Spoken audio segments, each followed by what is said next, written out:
Why is Sonic the Hedgehog obsessed with chili dogs? Good question. As it turns out, his Uncle Chuck owned a restaurant that sold them in the early 90s comic books and animated TV series.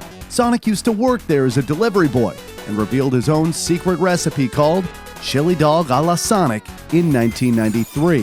The first time our hero Hedgehog was shown eating a chili dog in-game was not until 2008's Sonic Unleashed.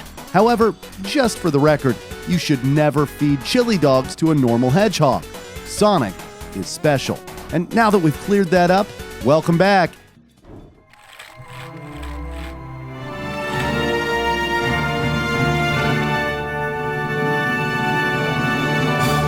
This is the evolution of Sonic the Hedgehog, Part 4. In 1999, an animated TV series called Sonic Underground began showing on TVs in America and France. It followed the adventures of Sonic and his siblings, Sonia, a pink-hued hedgehog, and Manic, who was green. Uncle Chuck from the Archie comic series and the original Sonic TV show was also included. This time around, however, he doesn't appear to be Sonic's biological uncle. Instead, he's known to Sonic as Uncle through his adopted parents. Aside from the titular protagonist, Knuckles and Dr. Robotnik are the only other established characters from the Sonic universe to make regular appearances. Underground was very different from previous Sonic anime, comics, and games. It's usually considered to be its own standalone project, despite many of the same people working on the show as had worked on earlier franchise entries. Jaleel White, an American actor who you might know as Steve Urkel in Family Matters. Now, if you want to do the Steve Urkel dance, all you have to do is hitch up your pants, bend your knees, and stick out your pelvis. I'm telling you, baby, it's better than Elvis. Once again provided the voice for Sonic, and, in fact, for all three of the Hedgehog siblings, though not when they are singing. Underground was the last Sonic TV show to feature White as Sonic's voice. Wonder what Butnick's thinking right now. The Underground series is probably most notable for its songs, though, composed by Mike Piccirillo, which appeared as featured music videos in all 40 episodes. Despite gaining a cult following over the years, Sonic Underground was a flop and was heavily criticized by fans and reviewers. David Cornelius of DVD Talk was left disappointed, saying, "For all the cleverness that went into crafting an all-new backstory, the episodes themselves are uninspired." Games Radar went as far as to call the show one of the absolute worst Sonic moments. As for my personal advice, if you haven't seen it, then I would advise watching the intro with its cool opening theme song and then go no further. Some Sonic fans choose not to even talk about Underground and prefer to leave it buried. So, moving quickly on.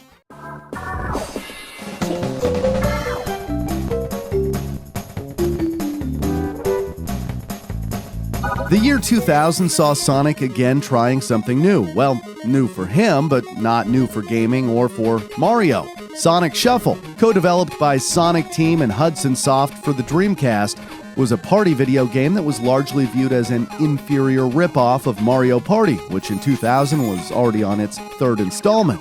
Involving a 3D board game and mini-events, up to 4 players compete in the dream world called Imaginary World, where they must retrieve precious stones to help a fairy save the world from Void, the game's main villain. Players can play as either Sonic, Tails, Knuckles, or Amy Rose initially, with other characters from Sonic Adventure available to unlock.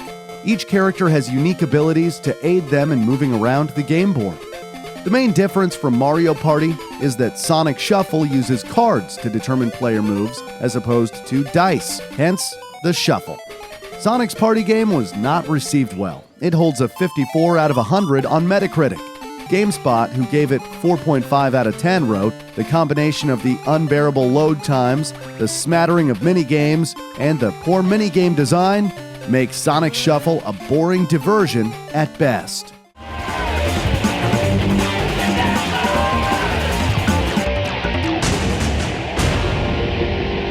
2001 brought about the 10th anniversary of Sonic and a follow-up to Sonic Adventure. Sonic Adventure 2 was released in June for the Dreamcast. Similar to its predecessor in terms of its varied gameplay and style, the sequel introduced 2 new characters, Shadow the Hedgehog and Rouge the Bat, both of whom would go on to become regulars in the Sonic universe. Spoilers, Shadow the Hedgehog was even featured in the second Sonic the Hedgehog movie that came out in 2022. My God. Project Shadow. Sonic also received a new pair of sneakers, a change that would remain in subsequent comics and TV shows. Continuing to take place using different characters' viewpoints, Adventure 2 went a step further by splitting the experience into a hero story and a dark storyline. Players could advance either one at any time, but could only finish the main story once both modes had been completed. While playing the hero story, players control either Sonic, Tails, or Knuckles. On the dark side, they control Shadow, Rouge, or Dr. Eggman. Different characters have different skills that are suited to different types of stages. There are high-speed action stages, where Sonic and Shadow face off in levels with abilities similar to those of Sonic in the first adventure game. Lock-on shooting stages allow Tails and Dr. Eggman to battle it out with gameplay styles reminiscent of E102 Gamma in the earlier title. And hunting stages are a bout between Knuckles and Rouge, with Knuckles retaining his gameplay style from before and Rouge having similar traits. For its variety and replay value, Sonic Adventure 2 received critical acclaim, registering a score of 89 on Metacritic. Anthony Chow of IGN called it one of the best Sonic games ever and concluded, if this is the last Sonic game in these declining Dreamcast years, it's satisfying to know that the DC didn't go out with a bang, but with a sonic boom. Chow couldn't have said it better, as unfortunately the Dreamcast as a console became defunct shortly after Adventure 2's release. From here on out, Sega would start to ship Sonic out to be played solely on other companies' systems. Adventure 2 was re-released for the Nintendo GameCube less than a year later, under the name Sonic Adventure 2 Battle. Whereas only 100,000 copies were sold on Dreamcast, the GameCube version achieved sales of over 2.5 million. Fun fact, Sonic Adventure 2 became well known for its zany commercials, one of which showed old-style experiments of a good and bad hedgehog, asking, "Which hedgehog are you?" One infamous scene in particular parodied Jurassic Park.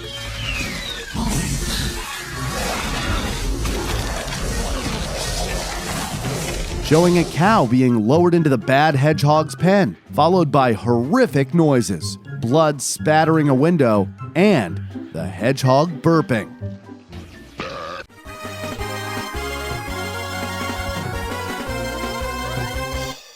At the same time Sonic was transitioning to Nintendo's GameCube console, he was also appearing on the Game Boy Advance handheld. Sonic Advance was a side-scrolling platformer similar in style and gameplay to earlier 2D Sonic titles. In Advance, though, players can choose to play as one of 4 characters, and each has their own gimmicks or different layouts between zones.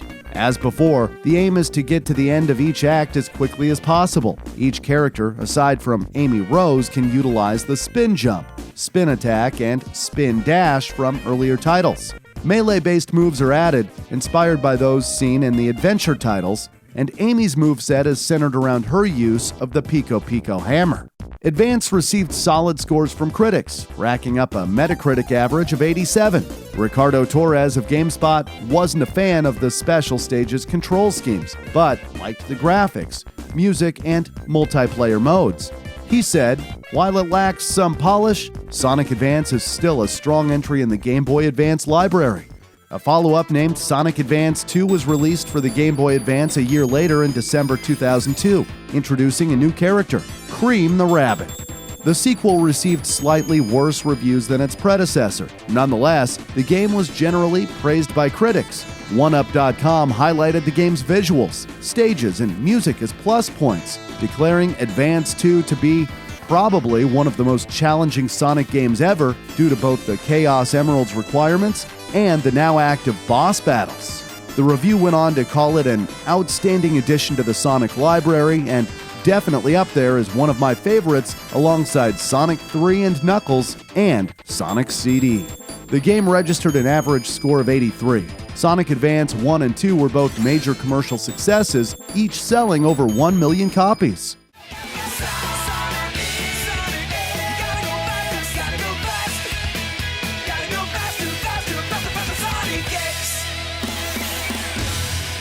In 2003, an anime series titled Sonic-X was produced in Japan by TMS Entertainment in collaboration with Sega and Team Sonic. Inspired by the Sonic Adventure games, its 78 episodes are split into 8 sagas and feature well-known characters such as Tails, Knuckles, Amy Rose, Shadow, Dr. Eggman, and many more, as well as the titular blue-colored protagonist. Having been on the air for over 15 years, it is the longest-running Sonic TV series. It has been highly praised for its faithfulness to the games, and critical reviews are mostly positive, aside from the English voice acting being panned as a horrible localization. Conrad Zimmerman of Destructoid said, "It's really annoying how all the recent Sonic games use these untalented actors and actresses in their dubs, because they make the original English voices sound like award-winning performers." Sonic-X's aesthetics have been deemed nice to look at, and when comparing the music to the previously mentioned Sonic Underground show, Games Radar commented that at least the song fits. Can't imagine Sonic listening to underground wailing Meatloaf light rock, but he definitely jammed to Sonic-X. The anime consistently reached #1 in the ratings when shown in the United States and in France. Some of Sonic-X was added to Netflix in 2019, and episodes can also be watched on Hulu, YouTube, and Amazon Prime Video. Fun fact, a concept art trailer for Sonic-X included a single picture of a blue-gray hedgehog that didn't end up appearing in the show. The image was also found on Sega's website under the name nazo.jpg. Nazo in Japanese means mystery. No more official information about the character was ever released, so Sonic fans decided to create their own fan-made films, including Sonic Nazo Unleashed DX, which has a whopping 65 million views on YouTube. Sonic game designer Takashi Iizuka has since revealed on Facebook that Nazo was a scrapped version of Super Sonic. Game Boy Advance owners could play 2 more Sonic titles as of 2003. The first was Sonic Pinball Party, a spin-off game developed by Jupiter and Sonic Team, in which players could enjoy various pinball-themed games, along with several multiplayer modes and mini-games. It referenced other Sonic Team games, most notably Nights into Dreams and Samba de Amigo. Aside from the main story mode, players could play Hot Potato, Hockey, Ladder Climb, and casino-themed games like Roulette, Slots, and Bingo. The other Game Boy Advance title was Sonic Battle.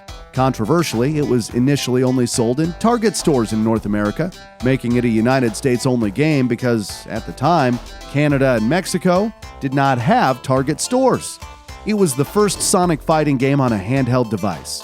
Battle featured 2D sprites duking it out in 3D environments. It was believed to be much easier than traditional fighters since there were no complicated combo moves to learn. Instead, secret combo cards could be obtained by entering a code at the Sonic team building in the central city area of the game during Emerald's story. Emerald was a main character and a humanoid, mustard yellow robot, capable of strengthening himself by acquiring his opponent's moves. In addition to its story, battle, and training modes, the game also featured mini-games, most of which needed to be unlocked by progressing through the main campaign. Remember the Nokia N-Gage? Well, in 2003, N-Gage owners also received a handheld Sonic game called Sonic N. It was basically a port of Sonic Advance made playable on the gaming phone. Pinball Party, Battle, and Sonic N all received decent reviews, scoring close to a 6 or 7 with most critics.